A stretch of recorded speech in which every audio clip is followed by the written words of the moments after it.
ওম শান্তি। আজ ৭ই মে ২০২৬ আমরা সবাই বাবার অমূল্য মধুর মহাবাক্য শুনব। ওম শান্তি। মিষ্টি বাচ্চারা, তোমরা হলে ব্রহ্মা মুখ বংশাবলী ব্রাহ্মণ। তোমরাই বাবার দ্বারা জ্ঞানের তৃতীয় নেত্র পেয়েছ। তোমরা এখন ঈশ্বরের কোলে আছো। আজকের মুরলি থেকে প্রশ্ন: অদ্বৈত রাজ্য যেখানে অন্য কোনো ধর্ম নেই, ওই রাজ্যের স্থাপনার আধার কি? উত্তর: যোগবল। বাহুবল দ্বারা কখনো অদ্বৈত রাজ্য স্থাপন হতে পারে না।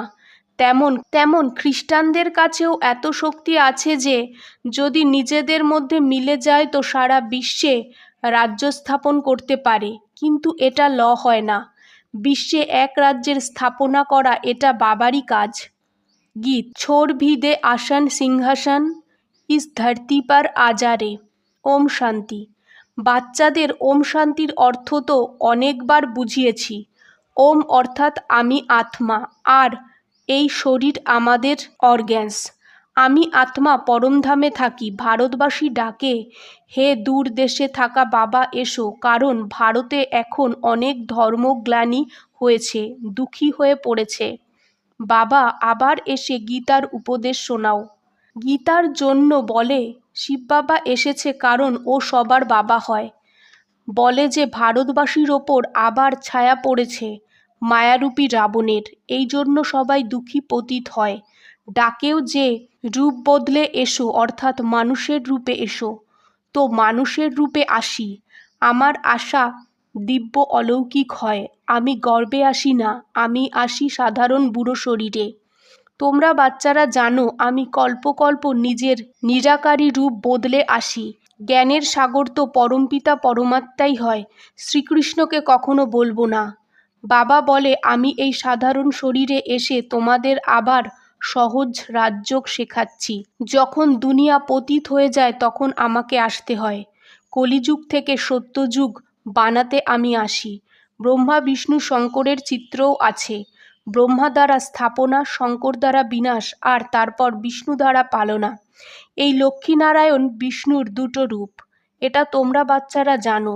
বাবা আবার রূপ বদলে এসেছে। ও আমাদের সুপ্রিম বাবাও হয়, সুপ্রিম টিচারও হয়, সুপ্রিম সদ্গুরুও হয়।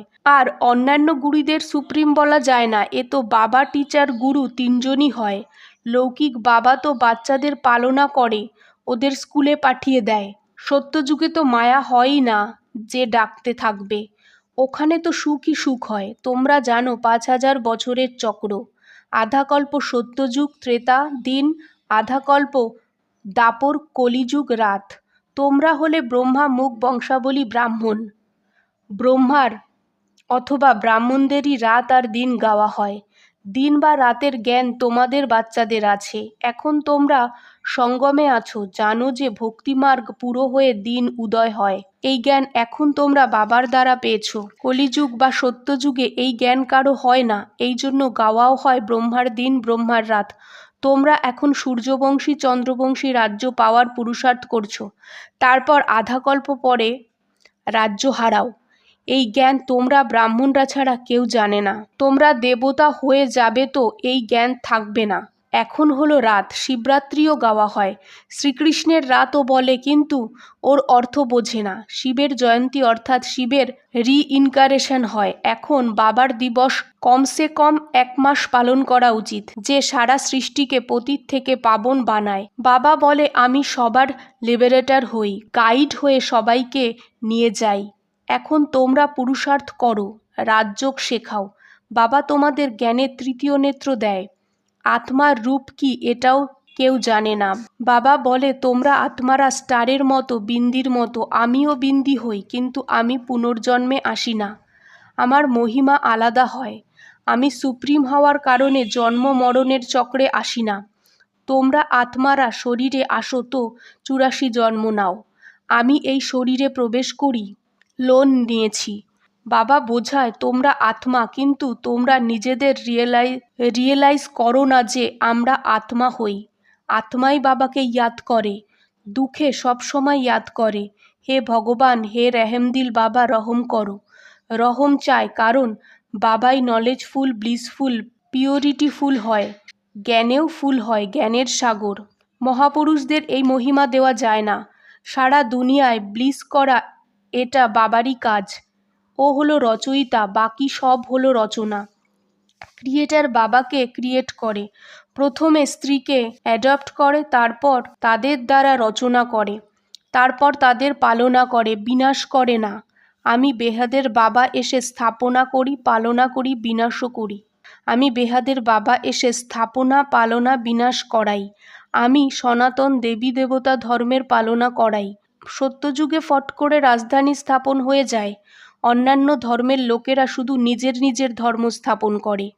তারপর যখন লক্ষ কোটির মতো বৃদ্ধি হয়ে যায় তখন রাজাই হয়ে যায়। এখন তোমরা রাজধানী স্থাপন করছো, যোগবল দ্বারা তোমরা সারা বিশ্বের মালিক হও। বাহুবল দ্বারা কেউ বিশ্বের মালিক হতে পারে না। বাবা বুঝিয়েছে খ্রিস্টানদের মধ্যে এত শক্তি আছে যে নিজেরা মিলে যায় তো সারা বিশ্বের উপর রাজ্য করতে পারে, কিন্তু বাহুবল দ্বারা বিশ্বের উপর রাজ্য পাওয়া যায় না। ড্রামায় এই কায়দা নেই যে বাহুবলওয়ালারা বিশ্বের মালিক হবে।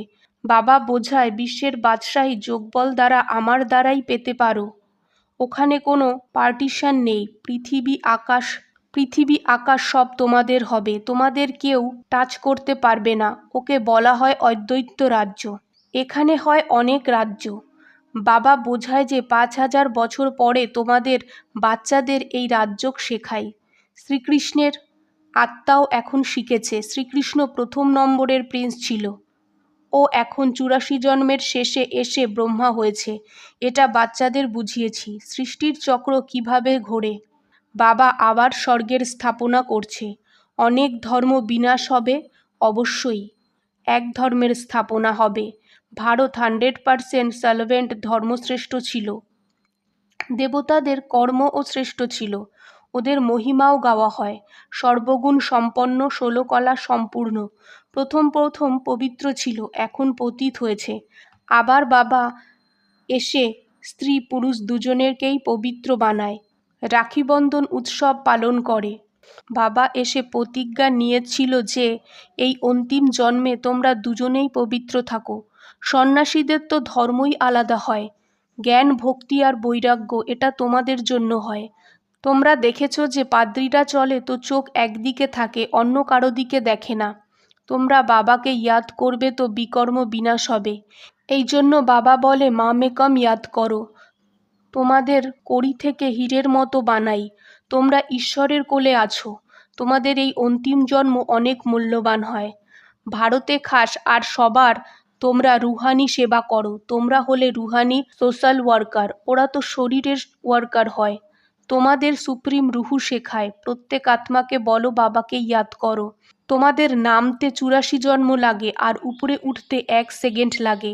এটা তোমাদের মৃত্যুলোকের অন্তিম জন্ম। মৃত্যুলোক মুর্দাবাদ, অমরলোক জিন্দাবাদ হবে। একে অমর কথা বলে। অমর বাবা এসে তোমাদের অমর আত্মাদের অমর যুগে নিয়ে যাওয়ার জন্য অমর কথা শোনায়।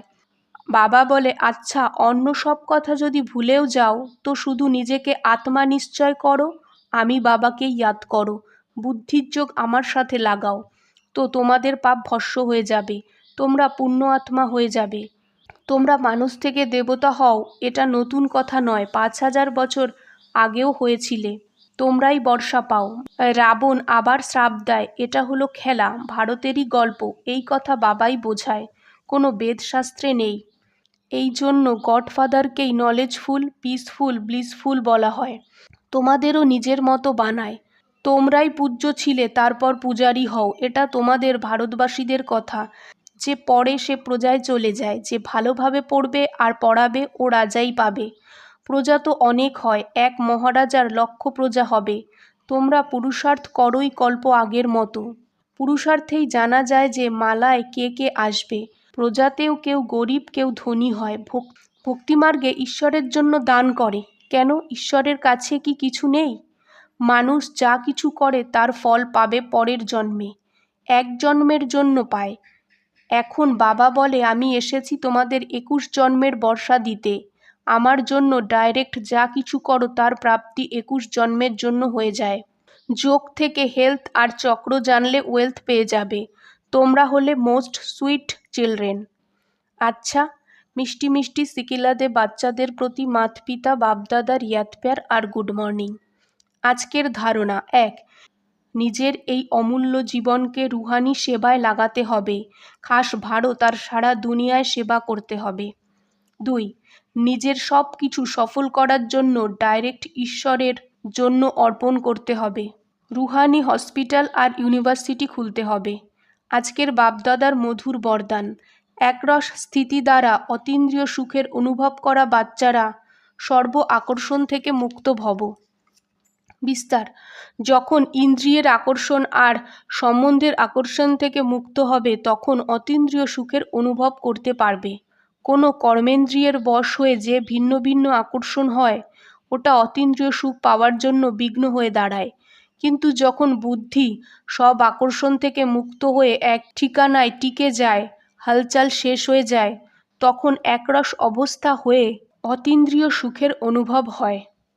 আজকের স্লোগান, নিজের বুদ্ধির লাইন সদা ক্লিয়ার রাখো তো একে অন্যের মনের ভাবকে জেনে যাবে। ওম শান্তি।